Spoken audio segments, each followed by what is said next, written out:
Once upon a time, there was a gentleman who married, and his second wife was the proudest and most haughty woman that was ever seen.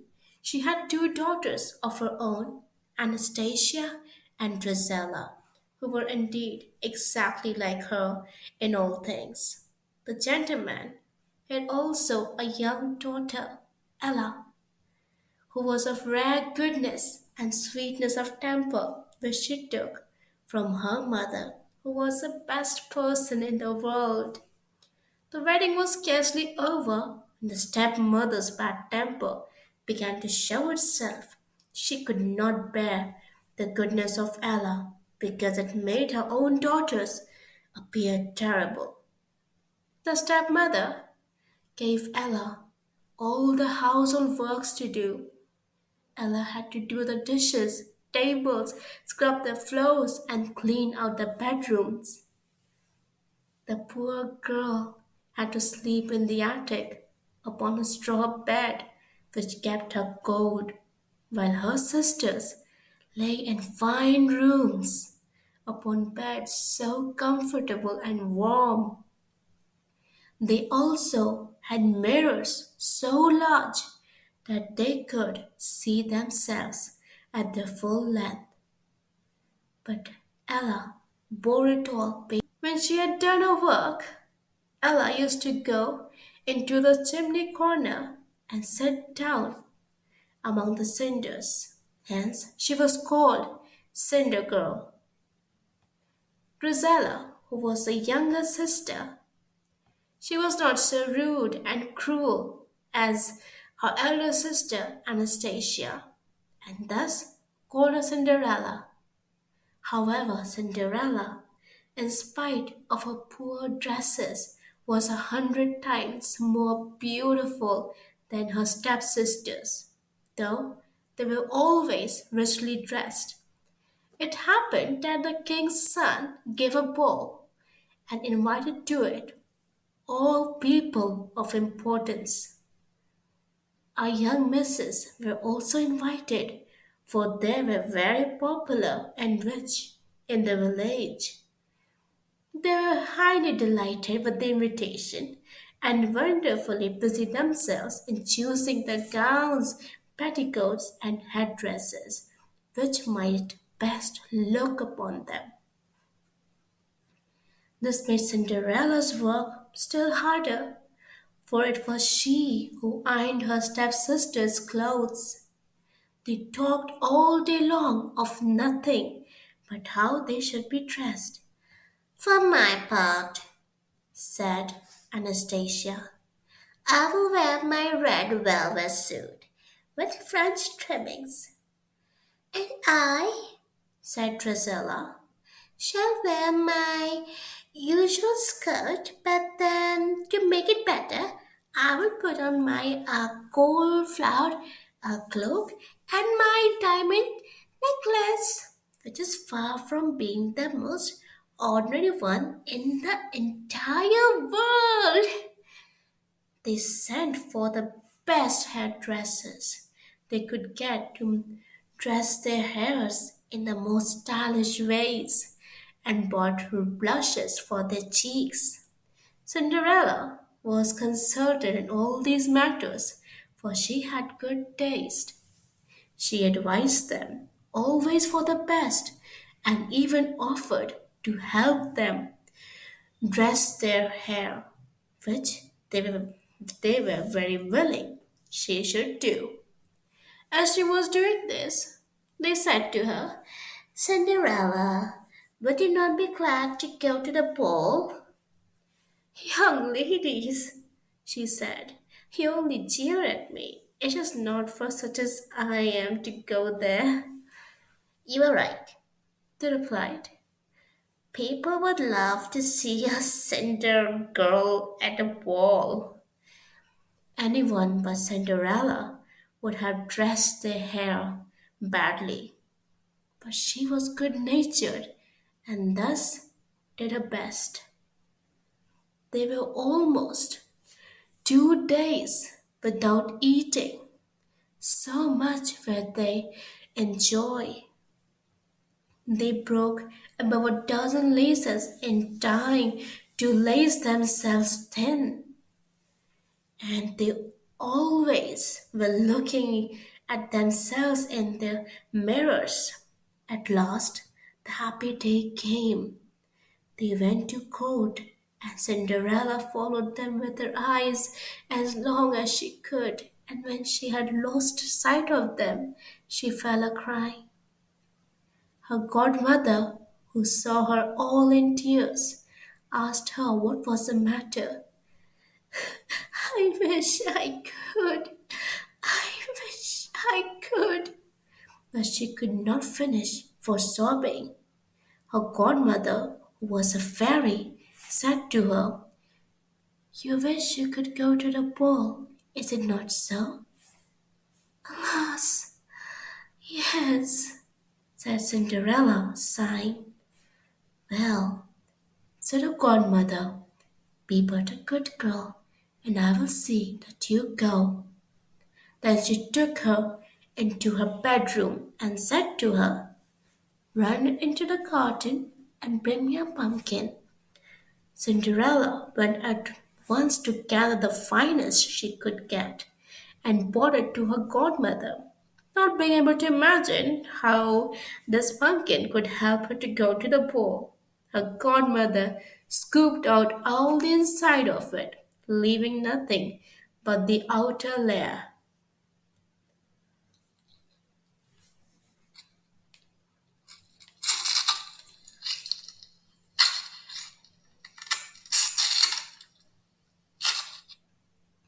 Then she struck it with her wand,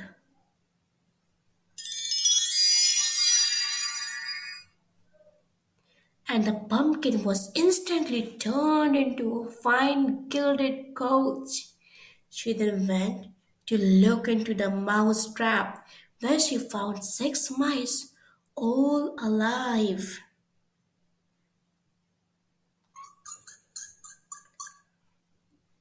She ordered Cinderella to lift the trap door, when, giving each mouse as it went out a little tap with her wand.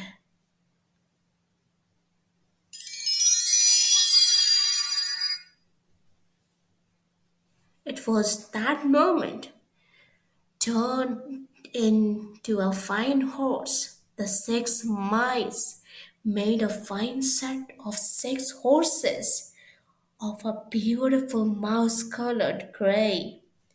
Being at a loss for a coachman, Cinderella said, "I will go and see if there is still a rat in the rat trap.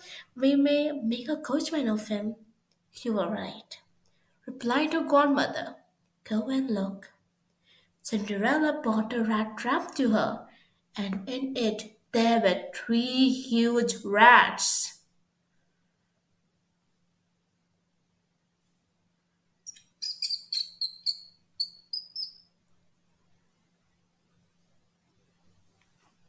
The fairy chose the one which had the largest beard, and having touched him with her wand,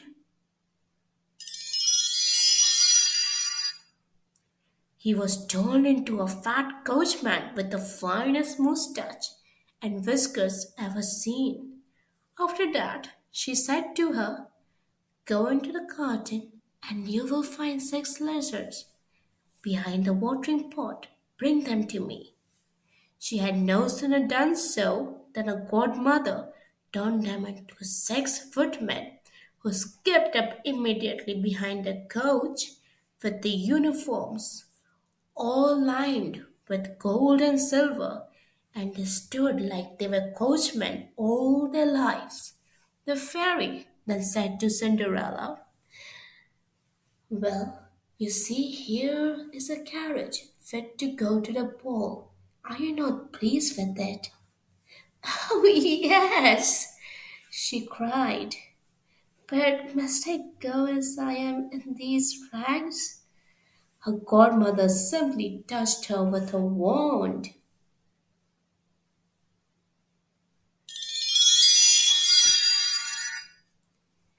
and at the same time, her clothes were turned into cloth of gold and silver, all decorated with jewels. This done, she gave her a pair of the prettiest glass slippers in the whole world. Being thus dressed, she got into the carriage, her godmother commanding her, above all things, not to stay till after midnight, and telling her at the same time that if she stayed one moment longer, the coach would be a pumpkin again, her horses mice, her coachman a rat, her footmen lizards, and her clothes would become just as they were before. She promised her godmother she would not fail to leave the ball before midnight. She dove away, scarce able to contain herself for joy.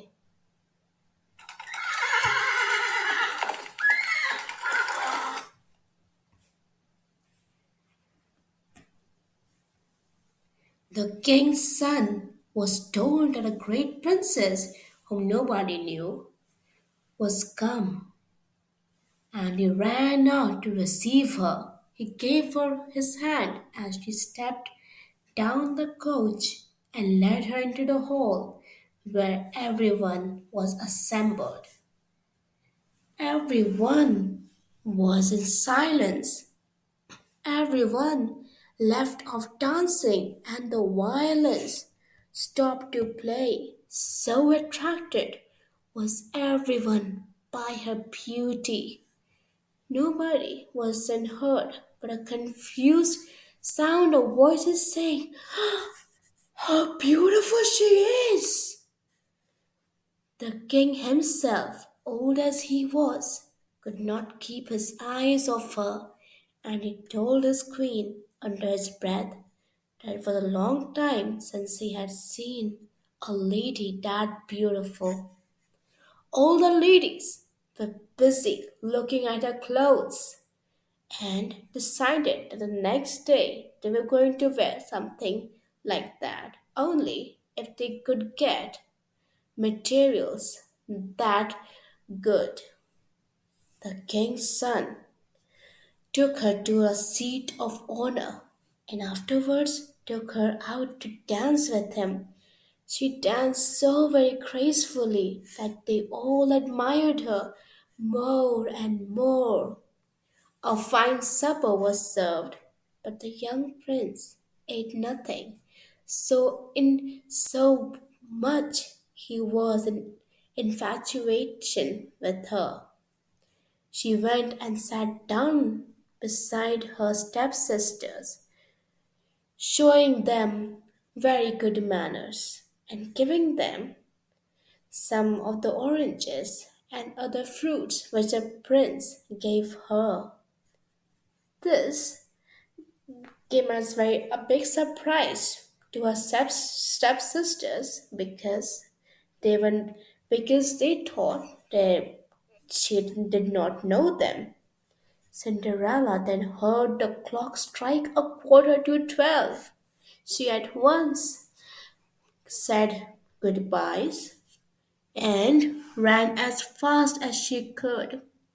As soon as she got home, she ran to find her godmother, and after having thanked her, she said she much wished she might go to the ball the next day too because the prince asked her to do so.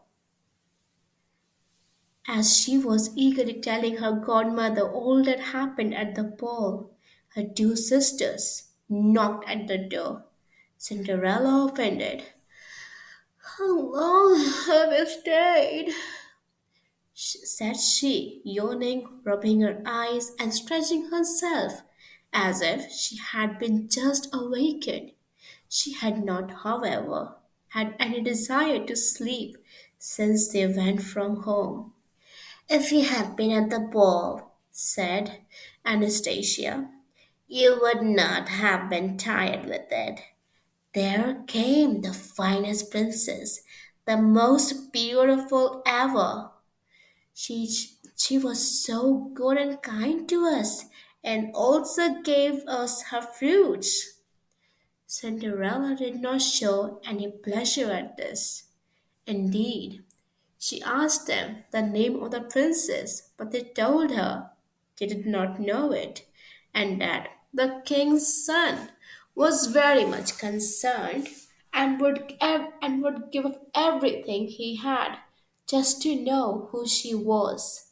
And the Cinderella, smiling, replied, "Was she then so beautiful? Oh, how fortunate you have been! I wish I could see her."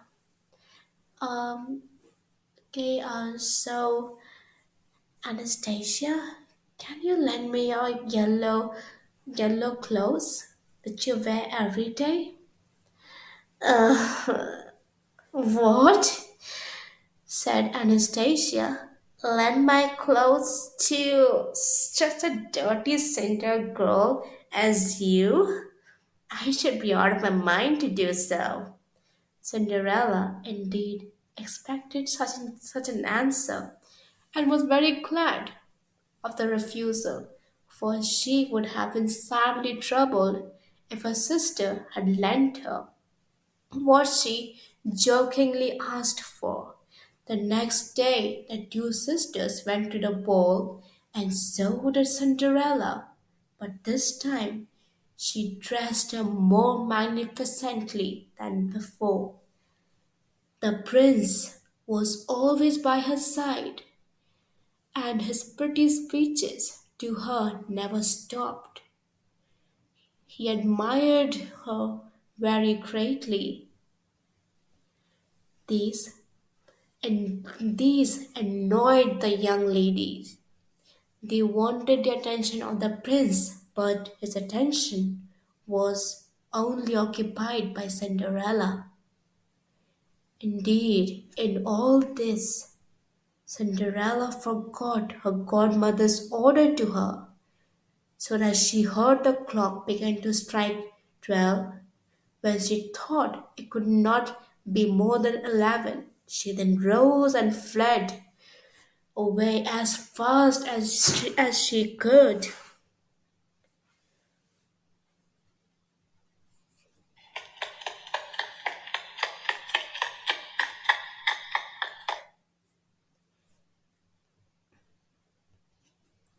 The prince followed, but could not overtake her. She left behind one of her glass slippers, which the prince took up very carefully. She got home, but was quite out of breath, without a carriage, in her old clothes, having nothing left but the little glass slipper. The guards at the palace gate were asked if they had seen a princess go out, and they replied they had seen nobody but just a village girl who was dressed very poorly. No, nothing like a princess.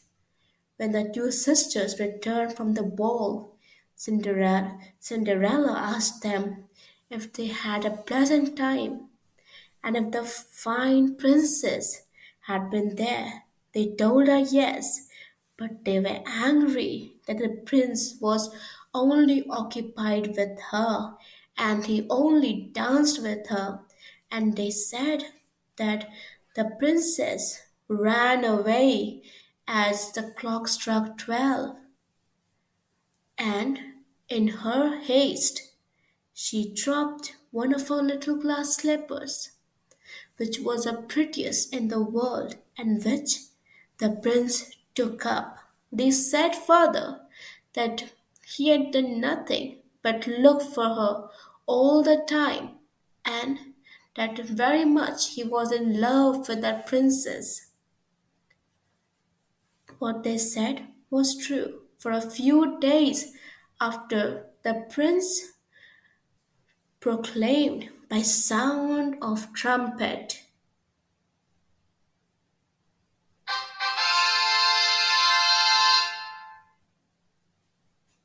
that he would marry her whose foot the slipper would fit exactly. They began to try it on.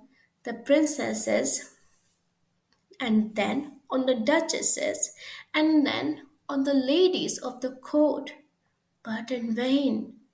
It was then brought to the two sisters, who did all they could possible to make sure that slipper fit them, but it did not. Cinderella, who saw this and knew her slipper, said to them laughing, "Let me see if this would fit me." Her stepsisters burst out laughing and began to tease her. The gentleman who was sent to try the slipper looked very kindly at Cinderella, and finding her very beautiful, said it was just as she should try, and that he had orders to let every lady try it on. He asked Cinderella to sit down, and putting the slipper to her little foot, he found it went on very easily and fitted her as if it was made of wax. The astonishment of her two stepsisters was great, but it was still greater when Cinderella pulled out of her pocket the other slipper and put it on her foot. Thereupon in came her godmother, who, having touched Cinderella's clothes with her wand,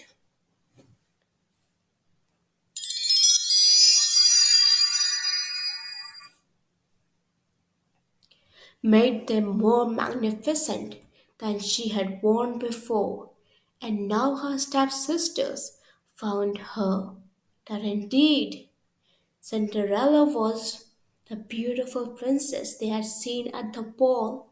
They threw themselves at her feet to beg pardon for all the ill treatment of her. Cinderella took them up and embraced them, said, she forgave them with all her heart and begged them to love her always.